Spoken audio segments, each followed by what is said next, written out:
Hello and welcome again. So in this video, we're going to go diving into a very exciting topic, which is the art of relationships. Relationships are everywhere. And as Esther Perel says, who is a relationship expert and therapist and works with a lot of couples and just altogether relationship dynamic, it's the quality of relationships determines the quality of our life. And I would say, yes, that's very true. It's also the quality with the relationship that we have with ourselves. So we're going to be exploring the art of relationships, and that really goes across all types of relationships. So with yourself, with your partner, with your children, with your family members, with your colleagues, team members, friends, just anyone that is around you and that you are interacting and relating with. That is, of course, the art of relationships. So relationships are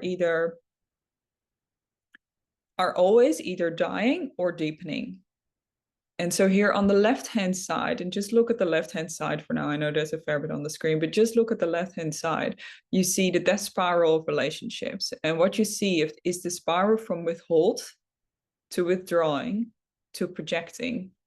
So as we withhold maybe certain truths of ourselves or certain aspects of ourselves, we withhold those. That's the first inkling, so the first sign. Then we withdraw more because we don't feel seen or heard in particular ways. Then we potentially project it onto the other person or society at large or the group of people. Then we withhold more, we withdraw more, and we project more. And that's the death spiral. So now we're more and more and more out of connection. And I'll describe a little bit more as to how that works.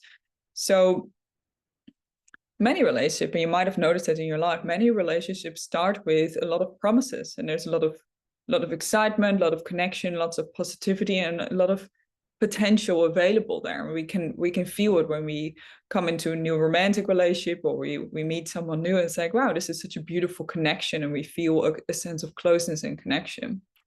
Or a new partnership in business, and there's excitement and there's potential and possibility there.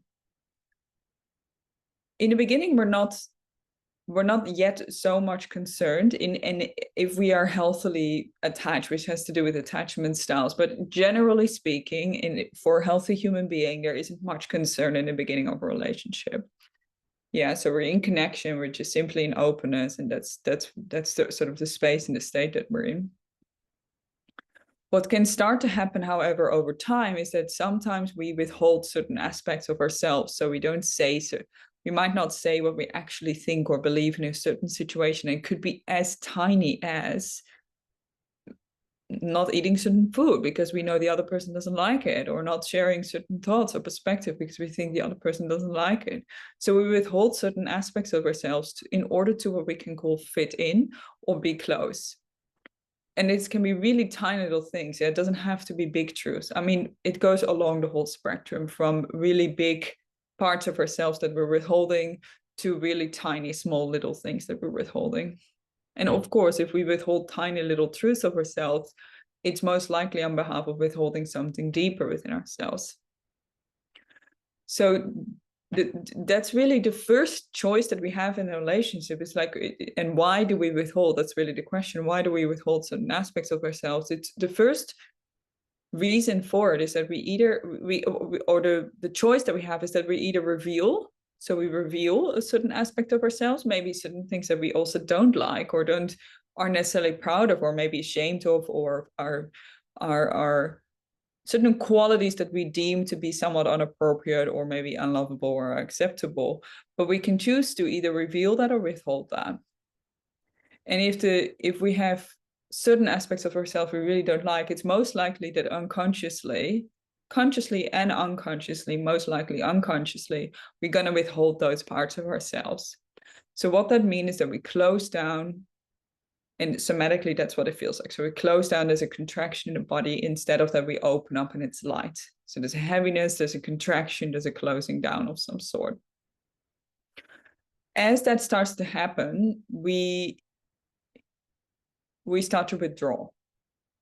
Yeah, so we close down, but instead of one single incident of withholding something, closing something down, we start to withdraw, because one little leads to another little withhold, leads to another little withhold, and now we're withdrawing. So we take more and more and more steps back, if you will, and we're withdrawing more and more, which means we're less engaged and there's less trust.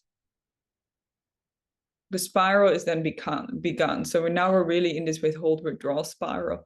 And often we fear, like, why do we do this, right? We fear that a part of us is not welcome in the relationship. We fear that a part of us is not allowed to be seen or heard. So we actually fear rejection of that part of ourselves. And it's because we are rejecting it from our own selves first that we think the other person is going to reject it. So this can happen on a very unconscious level. We're often not aware of it. Often we find ourselves in this death spiral, like when it's already quite deeply ingrained and deeply in the relationship. And then all of a sudden we see, oh, we're really not really connecting. We're really actually on what we might call, either we're in conflict a lot. So in romantic relationships, this can happen a lot, or with children, or with coworkers, or whatever. We're in conflict a lot, or we're kind of in this quote unquote functional, superficial kind of relationship. So this happens a lot in long-term marriages where the people are not really in a relationship anymore. They're kind of just living together, and it's quote unquote functional, but they're not really in connection with one another. So anyway, so we're withhold, withdraw. And often it starts, so the withdrawing is really, it becomes now we become a persona, because we've withdrawn so many aspects of ourselves. Now there's this facade that does kind of show up in a relationship, but this facade is not our true selves. In other words, we're not really ourselves in the relationship, which means that the relationship is not really authentic either, right? So the relationship it's kind of like a pseudo relationship. So it's not really real intimacy or real relating or real connection. It's a pseudo connection, because we're withdrawing more and more, and we are kind of, so we're interacting with this part of ourselves here, and then there's this relationship here, and they're often not in sync with one another, which also creates a lot of internal conflict, and then therefore also relational conflict. And because you have two or multiple people doing this, there's lots of different dynamics at play. So there's a lot of complexity to it. At the end, it's quite simple. If we zoom out far enough, if we can see these spirals and we can see this happening, it's quite simple. However, when we're in the middle of the thick of it, it can be experienced quite complex. Now, because we have put on this facade and this sort of this fake self, if you will. So we're not ourselves. We're pretending to be something that we're not, because we're withholding and withdrawing certain parts of us, aspects of ourselves. We're in this pseudo relationship, and withdrawing then leads to projection, because we're not accepting certain parts of ourselves and not showing them into relation. We start to point a finger towards someone else. Either we think the other person doesn't accept certain parts of us, which might not actually be true. It might, but it also might not. We don't know unless we reveal, right? So we start to project. So we start to point a finger towards someone else. We either blame, shame, or criticize the other person for not living up to our expectations or not meeting our needs. It often has to do with we feeling like the other person is not meeting our needs, but the only reason the other person is not meeting our needs is because we're withholding certain truths of ourselves, because we feel like we're not allowed to show them. So we project that onto the other. Now, what starts to happen, the other, of course, doesn't like that. Yeah, so there's more conflict, which means we withhold more, we withdraw more, and the whole cycle, the whole spiral happens again. And this is how we can then end up in the death spiral of relationship, which often leads to either very superficial, quote unquote, functioning relationships, or just simply the end of a relationship. Now, it is very important for any relationship to remember that we're going through cycles of destruction and creation in life in general, and also in relationship. We're constantly going through cycles of destruction and creation. And that's very healthy. If you look at nature is constantly going through cycles of destruction and creation. So it's very healthy for relationships to break down and fall down so that the new might emerge. That is different than what I'm talking about here. That is simply a natural cycle that needs to happen. And in romantic relationships in particular, the way that shows up is that between like 3 to 5 years in the relationship, there's a moment of destruction. So a moment where in the beginning, the two people come together, there's a merging that happens, and it's very important that happens because it's an attachment bond that starts to form. Yeah, so the merging starts to happen. And in about 3-5 years, depending on the relationship, that needs to come apart a little bit in a healthy way, right? We don't want to just rip it apart, but just kind of like we want to create some space for ourselves again. So then we really discover, both individuals discover their own true selves again. That's in about 3 to 5 years. Then as the marriage or the couple or the relationship continues, this could also be business partnership, right? But it tends to be more with romantic couples because that tends to be more related to our basic wounds. And we tend to have way more emotional investment in them. But it can happen in any other dynamic or relationships. Huh? What tends to happen is after about 15 years, there's a new, so these two individuals now work together, they as in they have a healthy relationship, they interact together, and they're also themselves. Then after about 50 years, there's another level of destruction that the relationship needs to go through, another breakdown where the couple can really also come together more, but also still be in their own sense of self. And there's another dynamic pattern that occurs about 15 years later in the relationship. Now, it's very important for anyone that goes through relational difficulties or simply changes in relationship is that both individuals are constantly changing. We're not stagnant as humans. We're constantly changing. We're constantly evolving. It's very important for that to allow that to happen. What I'm talking about here with the death spiral is a little bit less about the organic change that happens in a relationship we want to allow. It's very important. This is really about habituated habits and behavioral patterns that we fall into if we're not aware of this pattern occurring. Yeah, so we kind of want to hold both at the same time and check the pulse. It's very important if we want to have healthy relationship to regularly check the pulse, both within ourselves and then within each other. So what I would suggest to any relationship, whether it's romantic, whether it's with children, whether it's with colleagues or family members, is to every 2 weeks or every month or so, do a little check in with each other. Hey, how are you feeling? How are you feeling in a relationship? Is there anything you'd like to share? What are you most proud of in the last 4 weeks? What's happened, or what we've done or we've achieved together, or the way of being or the quality of being that we've shown up as? And what was difficult for you? What was a challenge? So some sort of win and celebration and some sort of challenge of difficulty. And that's a really beautiful way to come to the deepening spiral, which is where we reveal, connect. We own our own part in it. We reveal more, and then we connect more. Yeah. So how this looks is the more we reveal of ourselves in the relationship. So the more we can own, our own experience. Yeah, our own desires, hopes, beliefs, needs, dreams. The more we can reveal, the more we can be ourselves. So we can really, really be ourselves fully. And we feel like because we own certain parts of ourselves, the good, the beautiful, and the ugly, yeah, all the parts of ourselves are welcome in our own self. We actually own those parts and we get to reveal them in the relationship. Now, when we reveal those parts, we're not only in connection, we're in actual intimacy with ourselves in that. So we're in connection with ourselves with those parts. And we're also in connection with the other. Yeah. Because we're connected to our own internal landscape, we're also now connected to the other.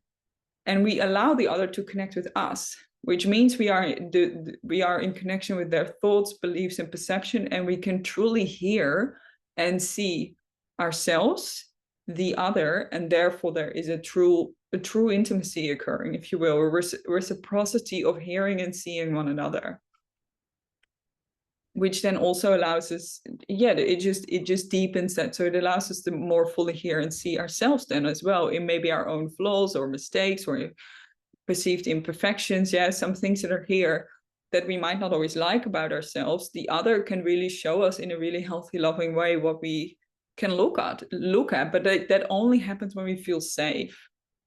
So connection leads to safety, which allows us to own our part even more. Yeah, so this is the deepening dive. This is how we deepen our relationship. So because we feel safe in a relationship, we feel seen and heard by ourselves and the other, including the imperfections or challenges that might be alive here. We are open and willing to own our mistakes, blind spots, preferences, childhood traumas, insecurities, etc. And because we can own them, we can reveal them more, which allows the other to do the same. Now we are in intimate relating. So we are in the deepening of a relationship, which allows for deeper intimacy, more love, more connection, and more allowance ultimately. So the more we can allow within our own selves, the more we can allow within the other, the less we need to control either our own experience or the other's experience, the more everything simply is welcome here in the space, and we can allow that for both ourselves and the other, the more we can connect. If we judge, which is a form of projection, yeah, which we can come back here. If we judge or criticize or blame the other person for quote unquote not meeting our needs, we're going to go back into the death spiral. Yeah. And it's important to remember that this can happen on a day. Okay, we can move from a deepening spiral into death spiral in an hour, in a minute, on a day, on a week, in a year. Yeah, so there's all these micro and macro spirals simultaneously happening all the time. And really what allows us to, why I'm showing this framework is because we want to master the continuous process of the art of relationships and relating. It's not like I've got a marriage now, we're sorted. It doesn't work like that. We constantly need to reinvest, need to check the pulse, need to check in with one another. It's an emerging dialogue, if you will. It's a co-creation. It's a creative process that's happening as a process and not as a static thing that's simply set and done. Yeah, so we want to return back to the relationship. We want to return back to our own relationship with our own selves, with the relationship with one another, and check the pulse consistently to really see how are we going. Are we in the death spiral? And this framework really allows us, are we in a death spiral of some sort? Am I withholding something, or am I withdrawing in a particular way? And you can feel it in the body. You can feel it somatically. I'm either closed and contracted, or I'm open, receptive, and in a place of, in a certain sense, not non-neediness. And we're just here, and we're just open and receptive. And we're listening and able to share our own thoughts and feelings freely, and we're able to receive the other person's thoughts and feelings freely. Then we're in the deepening dive, and we can check, where are we here? And maybe there's parts of us that are really open and are able to be owned and revealed, and therefore there's connection in certain parts. And then there's certain parts of us that don't feel like that, right? So it's not one or the other either. It's a very nuanced, dynamic concept and system that we're exploring here. So I'd like you to see it in that way. What I'd like to invite you into is really asking yourself, where in my life am I? So let's go here first.